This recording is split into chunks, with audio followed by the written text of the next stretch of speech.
भारतीय गेंदबाज अगर कर पाएंगे चमत्कार तभी बच पाएगी केपटाउन में हार। नमस्कार, आप देख रहे हैं हमारी ये स्पेशल कवरेज और मैं हूं राजीव मिश्रा। आज बात करेंगे केपटाउन टेस्ट मैच के चौथे दिन की, जहां पर 111 रन दूर है दक्षिण अफ्रीका इस टेस्ट मैच को जीतने से। वहीं अगर हम भारतीय टीम की बात करें तो भारतीय टीम को 8 विकेट की दरकार है। भारतीय बल्लेबाज दूसरी पारी में भी फेल रहे। अगर ऋषभ पंत के शतक को हम हटा दें तो कुल भारतीय बल्लेबाज सिर्फ 70 रन जोड़ पाए, यानी कि ऋषभ पंत के बाद अगर सबसे ज्यादा किसी ने रन बनाए तो वो एक्स्ट्रा रन थे। और इन एक्स्ट्रा रनों के साथ ऋषभ पंत की शतकीय साझेदारी की वजह से 211 रन भारतीय टीम बना पाई दूसरी पारी में। और कुल मिलाकर अब जो हालात हैं इस टेस्ट मैच में वो इस तरह से है कि कोई भी टीम इस टेस्ट मैच को जीत सकती है। शमी, बुमराह, शार्दुल और उमेश यादव अगर इस पिच पर अभी भी सही लाइन और लेंथ पे गेंदबाजी करते हैं तो 8 अच्छी गेंदें इस टेस्ट मैच को भारत के पक्ष में मोड़ सकती है। भारत ये टेस्ट मैच जीत सकता है।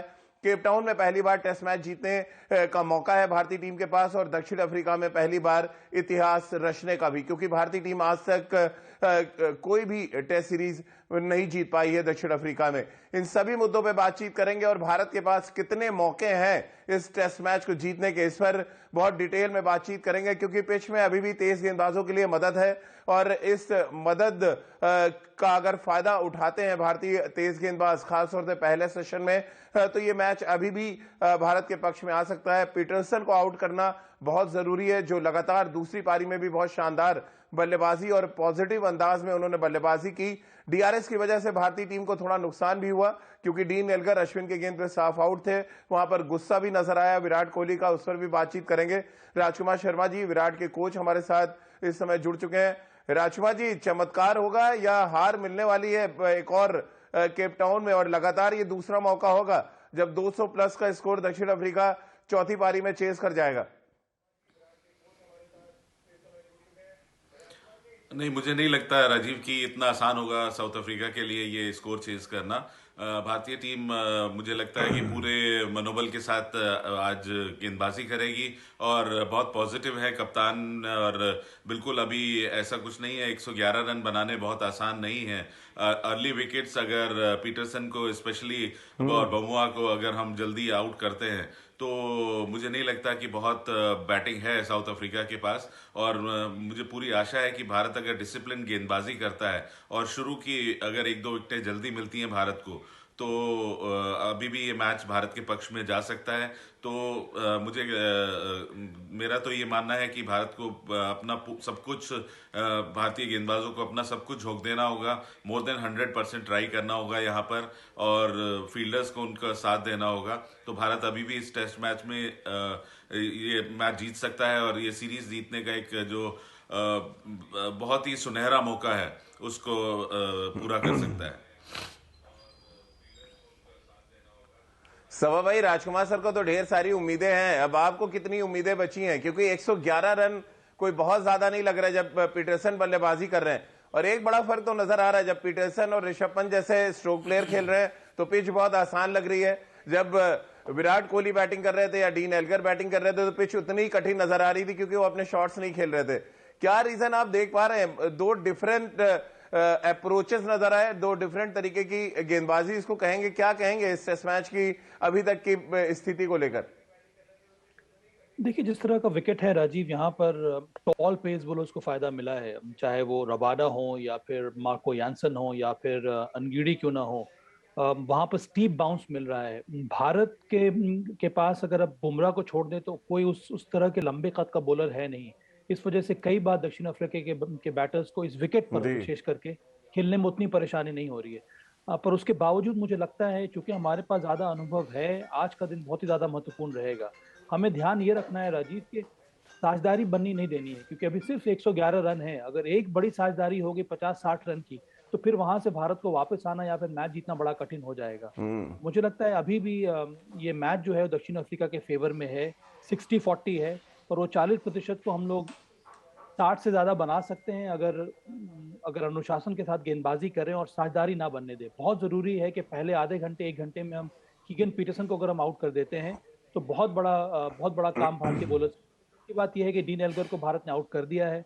डीन एल्गर एक ग्रिटी प्लेयर थे, उनके रहने से बहुत ज्यादा फर्क पड़ता, वो नहीं है इस समय। और हमने देखा है कि जो मध्य क्रम है दक्षिण अफ्रीका का, वो बहुत ज्यादा कमजोर है। तो यहाँ पर पीटरसन का विकेट लेना बहुत ज्यादा जरूरी होगा भारत के लिए। जी, तो चलिए, हमारे दोनों क्रिकेट एक्सपर्ट्स को बहुत ढेर सारी उम्मीदें हैं अभी भी, यानी कि हार की जगह वो चमत्कार की उम्मीद कर रहे हैं। 111 रन दक्षिण अफ्रीका नहीं बना पाएगा, ये हमारे क्रिकेट एक्सपर्ट्स का मानना है। सबा भाई ने यह भी माना है कि 40% चांस अभी भी भारतीय टीम के पास है। आइए सुनते हैं भारतीय टीम के बॉलिंग कोच पारस मामरे को कितनी उम्मीदें हैं अपने गेंदबाजों से, और भारतीय टीम क्या अभी भी ये टेस्ट मैच जीत सकता है। केपटाउन के पिच को ज्यादा नजदीक से देख रहे हैं पारस मामरे, उनका क्या कुछ कहना है, आइए वो सुन लेते हैं। तो आपने सुना पारस मामरे को, वो टीम एनवायरनमेंट की बात यहां पे कर रहे हैं, और टीम एनवायरनमेंट तभी अच्छा होगा जब आप की कोशिशें मैदान पर रंग लाए। अब भारतीय टीम के गेंदबाज कितनी कोशिश करते हैं और पारस मामरे की जो प्लानिंग है वो कितना काम आती है, इस पर सबकी नजरें टिकी होंगी। लेकिन सबा भाई, एक बात तो मानना पड़ेगा, साउथ अफ्रीका ने काउंटर अटैक बहुत अच्छे तरीके से किया। 3 के ऊपर के औसत से उन्होंने रन बनाए, और जब ढीली गेंदें मिली उन्होंने उसका पूरा इस्तेमाल किया। तभी अगर आप देखें 2 विकेट गिरे और उन्होंने 100 से ज्यादा रन बना लिए। और पीटरसन खासतौर से बहुत ही अग्रेसिव अंदाज में बैटिंग कर रहे हैं। उनको पता है कि एक अच्छी बड़ी इनिंग्स न सिर्फ उनको हीरो बना देगी बल्कि दक्षिण अफ्रीका को सीरीज भी जिता देगी। हाँ, क्योंकि उनको पता है कि इस विकेट पर इस टारगेट को अचीव करने के लिए आपको रन बनाने होंगे। और कीगन पीटरसन का संतुलन इतना ज्यादा अच्छा है कि बहुत जल्दी वो लेंथ को पिक कर लेते हैं, चाहे फ्रंट फुट हो या फिर बैक फुट हो। पहली पारी में भी देखा था हम लोगों ने, उन्होंने स्क्वायर द विकेट्स कई सारे शॉट्स लगाए थे। वो कट अच्छा करते हैं, वो पुल भी कर सकते हैं। तो मुझे लगता है कि उनका जो बहुत ही ऑर्गेनाइज सेटअप है, इसी वजह से उनको फायदा मिल रहा है। तो आने वाले प्लेयर्स भी यही प्रयास करेंगे इसी तरह से खेलने के लिए कि रन अगर आता रहता है तब दबाव जो है वो विपक्षी टीमों के ऊपर ज्यादा ज्यादा बनता है। देखिए, अंत में अब दारोमदार फिर से गेंदबाजों के ऊपर है। और कई बार इस श्रृंखला में हम लोगों ने देखा है कि मैच में बना के रखना का जो काम होता है वो भारतीय सीम बॉलर्स ने किया है तीनों टेस्ट मैचेस में। और अंत में भी इस पारी में भी हम लोग यही उम्मीद कर रहे हैं कि भारतीय सीमर्स एक बार फिर से जीत दिलाएंगे भारत को। उतना आसान होगा नहीं, पर देखिए उम्मीद जरूर है कि आज बुमराह, शमी, जी, उमेश यादव और शार्दुल ठाकुर अच्छी गेंदबाजी कर रहे हैं और ये मैच हम लोग जीत जाए। राजकुमार सर, अगर हम तीसरे दिन के लास्ट सेशन का एनालिसिस करें थोड़ा, तो आपको क्या लग रहा है, किस्मत ने साथ नहीं दिया या थोड़ी सी गेंदबाजी अच्छी नहीं हुई है जिसकी वजह से दक्षिण अफ्रीका को वो स्टार्ट मिल गया जिसकी उम्मीद हम सब नहीं कर रहे थे? कैसे आप देखते हैं तीसरे दिन की गेंदबाजी को, और चौथे दिन क्या कुछ प्लान्स होने चाहिए भारतीय कप्तान के और हमारे तेज गेंदबाजों के? राजीव, गेंदबाजी मुझे लगता है कि काफी ट्राई किया भारतीय गेंदबाजों ने, लेकिन क्रेडिट देना चाहूंगा पीटरसन को, एल्गर को, जिस तरह की उन्होंने बल्लेबाजी की। और ऊपर से जो एल्गर का एलबीडब्ल्यू वाला एपिसोड हुआ वो तो बहुत ही मैं कहूँगा शर्मनाक था कि जिस तरह उनको नॉट आउट दिया गया। वो तो शायद अब आईसीसी को सोचना होगा कि डीआरएस का दोबारा से रिव्यू किया जाए। जो इम्पैक्ट वो दिखाते हैं, जो मैनुअल है इम्पैक्ट, उसको कहीं ना कहीं या तो वो सॉफ्टवेयर में डाला जाए या फिर डीआरएस को खत्म किया जाए। तो कहीं ना कहीं बहुत कुछ सोचने की जरूरत है, क्योंकि वो एक इतना बड़ा निर्णय था कि उससे काफी मैच बदल गया। अब अगर आप सोचें उस 60 के स्कोर पर अगर एल्गर आउट हो जाते तो नया बल्लेबाज आकर उस पर भारतीय गेंदबाज प्रेशर बना सकते थे, और हो सकता था कि साउथ अफ्रीका 2 विकेट और खो चुका होता आज, और भारत को 6 ही विकेट चाहिए होते। तो ये सब पार्ट एंड पार्सल है क्रिकेट का, लेकिन ये बहुत एक अनफॉर्चुनेट इंसिडेंस था। मुझे लगता है कि आईसीसी को जरूर इस पे देखना चाहिए इस इंसिडेंस के लिए। और जहां तक आज की गेंदबाजी की बात है तो मुझे लगता है कि भारत को अटैक ही करना होगा और बहुत डिसिप्लिन गेंदबाजी करनी होगी। रन नहीं लीक करने होंगे। केविन पीटरसन के लिए थोड़ा सा फील्ड खोलकर रखना होगा, क्योंकि वो अटैकिंग बल्लेबाज हैं। पॉइंट वगैरह पीछे रख के आप उनको सिंगल देंगे, बहुत ज़्यादा चौके नहीं देने होंगे, क्योंकि आप दूसरे एंड से ज़्यादा अटैक कर सकते हैं। तो बहुत मिली जुली और बहुत एग्रेसिव कप्तानी और गेंदबाजी करनी होगी, तभी भारत ये मैच जीतेगा।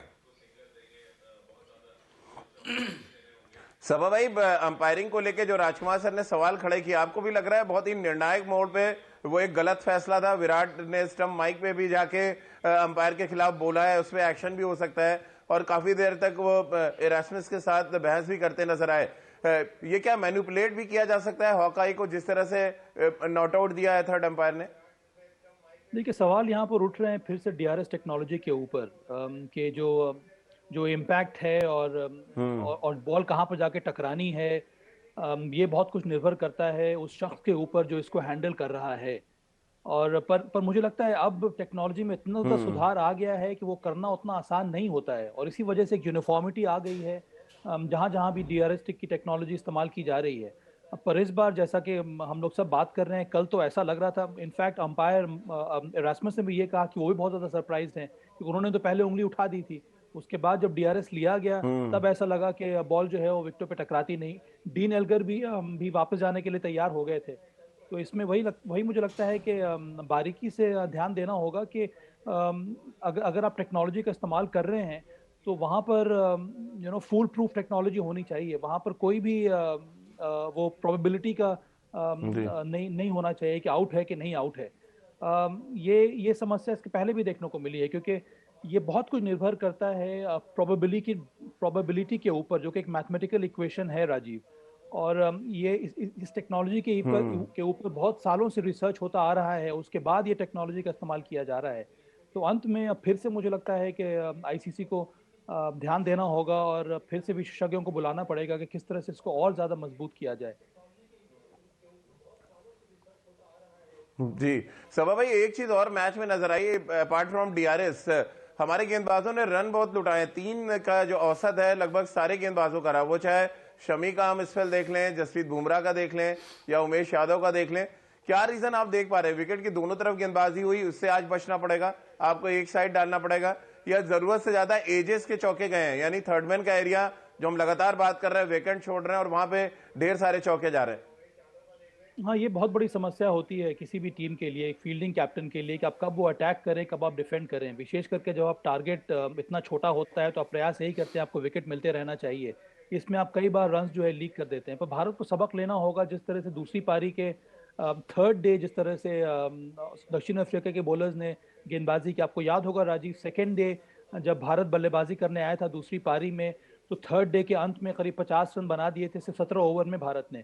और उसके बाद जो थर्ड डे जो शुरुआती स्पेल रहा हर एक दक्षिण अफ्रीका के बॉलर्स का, उनमें ज़्यादा अनुशासन देखने को मिला। उन्होंने सही लेंथ पे बॉल डाली और किसी भी बल्लेबाज को रन बनाने का मौका दिया नहीं, सिवाय ऋषभ पंत के।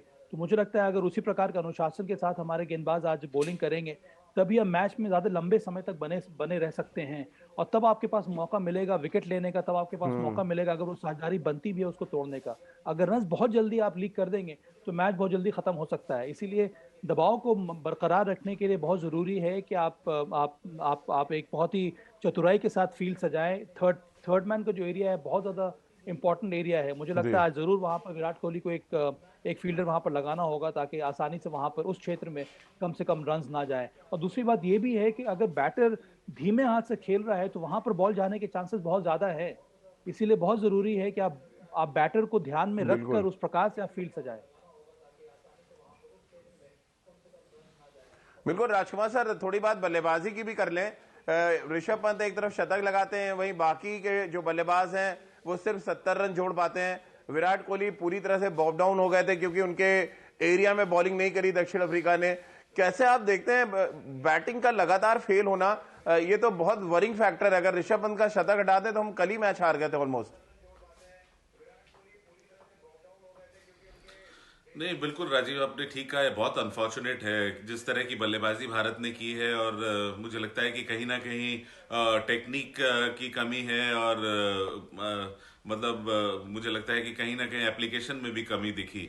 बहुत शानदार गेंदबाजी की साउथ अफ्रीका ने, लेकिन आप ऐसी सीरीज में जब आप जाते हैं तो आप प्रिपेयर्ड होते हैं कि आपको ऐसे विकेट मिलेंगी, इस तरह की गेंदबाजी होगी, हॉस्टाइल गेंदबाजी होगी, आपके अगेंस्ट इन एरियाज में गेंदबाजी की जाएगी, तो आप उसके लिए प्रिपरेशन करते हैं। तो कहीं ना कहीं प्रिपरेशन में कमी है या एप्लीकेशन में कमी है। तो मुझे लगता है कि राहुल द्रविड़ जरूर काम करेंगे। इस पे बैटिंग कोच विक्रम राठौर भी जरूर इस पे अपनी पैनी निगाहें रखे होंगे कि ऐसा क्यों हो रहा है कि लगातार भारतीय टीम कोलैप्स कर रही है। और जहां तक विराट की बात है, उनके एरियाज में गेंदबाजी नहीं की, और शायद अगर वो उस टाइम आउट हो जाते राजीव, तो मुझे लगता है कि भारत बहुत ही खराब हालत में होता, जिस वजह से उन्हें इतनी पेशेंस दिखानी पड़ी। और अदरवाइज देखा नहीं जाता कि विराट इतनी बॉलें छोड़ के और इतने कम रन बनाए। लेकिन सामने सामने जब उनके दोनों मिडिल ऑर्डर बैट्समैन आउट हो जाते हैं और ऋषभ पंत आ जाते हैं, तो उनके पास कोई चारा नहीं रह जाता कि वो अपने स्ट्रोक्स खेले। वो यही होप करते हैं कि ऋषभ पंत रन बनाए और मैं साथ में खड़ा रहूं, जिससे बाद में अगर जरूरत होगी तो मैं टेलेंडर्स के साथ भी रन बनाऊंगा। कोई भी कप्तान इस तरह की बातें सोच सकता है, और उसी का नतीजा है कि वो इतने बॉग डाउन होकर खेले, इतनी कम स्ट्राइक रेट से उन्होंने रन बनाए। लेकिन कहीं ना कहीं भारतीय बल्लेबाजों को सोचने की जरूरत है, ओपनर्स को भी और मिडिल ऑर्डर को भी। सबा भाई, आप कैसे देखते हैं ऋषभ पंत का शतक, बाकी बल्लेबाजों के 70 रन और दूसरा सर्वाधिक स्कोर जो है वो एक्स्ट्रास का 25 रन? देखिए राजीव, ये श्रृंखला शुरू होने के पहले भी इस पर हम लोगों ने चर्चा की थी कि ये जोर जोर से ये दर्शा रहा है कि अब परिवर्तन की जरूरत है। अब बहुत देर हो चुकी है, और अगर हम ये टेस्ट मैच हारते हैं तो हम इस वजह से हारेंगे क्योंकि हम लोगों ने बहुत लंबे समय तक कई ऐसे प्लेयर्स को चांस दिया है जिनका अब समय पूरा हो चुका था। अब हम दक्षिण अफ्रीका के यंगस्टर्स को बात कर लें, उन्होंने भी तो नए नए प्लेयर्स खिलाए हैं, तो उनकी बल्लेबाजी जो यंगस्टर्स है वो परफॉर्म कर रहे हैं, तो हम ये क्यों नहीं उम्मीद कर सकते हैं कि हमारे जो युवा प्लेयर्स हैं वो अच्छा नहीं परफॉर्म करेंगे। हम बहुत लंबे समय तक अनुभव को बहुत ज्यादा हम प्रेफरेंस देते हैं। बहुत जरूरी है कि आपको बहुत जल्दी आपको ये समझना होगा कि कौन सा प्लेयर है आपको आगे ले जाएगा, ये कौन सा प्लेयर है जो टीम को नीचे लेकर आ रहा है। तो वो परिवर्तन लाने की जरूरत है। राजकुमार ने सही कहा कि एप्लीकेशन की कमी नजर आई। तकनीक में तो मुझे लगता है कि वो अलग बात है, पर वो जो हंगर होना चाहिए, वो जो लंबे समय तक एकाग्रता के साथ बल्लेबाजी करने की बात होती है, वो कई बार अनुभव में नजर नहीं आती है, वो युवा पीढ़ी में नजर आती है। तो ये बहुत जरूरी है आपको सही समय पर वो ट्रांजिशन लाना अपने टीम में। और इसी वजह से मैं फिर से ये कह रहा हूं कि अगर भारत ये टेस्ट मैच हारता है, उसका बहुत बड़ा कारण ये होगा कि हमारी जो बल्लेबाजी हुई है पूरे की पूरे श्रृंखला में, वो अप टू द मार्क नहीं रही है। बिल्कुल। चलिए, बहुत बहुत शुक्रिया सबा भाई आपका। राजकुमार सर, आपका भी बहुत बहुत शुक्रिया हमारे साथ जुड़ने के लिए। तो हमारे क्रिकेट एक्सपर्ट्स को चमत्कार की उम्मीद है, और चमत्कार होगा तभी केप टाउन में हार बचा पाएगी भारतीय टीम, इतिहास रच पाएगी, पहली बार केप टाउन में टेस्ट मैच जीतेगी और साथ ही सीरीज भी अपने नाम करने में कामयाब रहेगी। लेकिन इसके लिए भारतीय गेंदबाजों को हासिल करने होंगे 111 रन बनाने से पहले 8 विकेट। तो चलिए, हमारी इस खास पेशकश में फिलहाल इतना ही।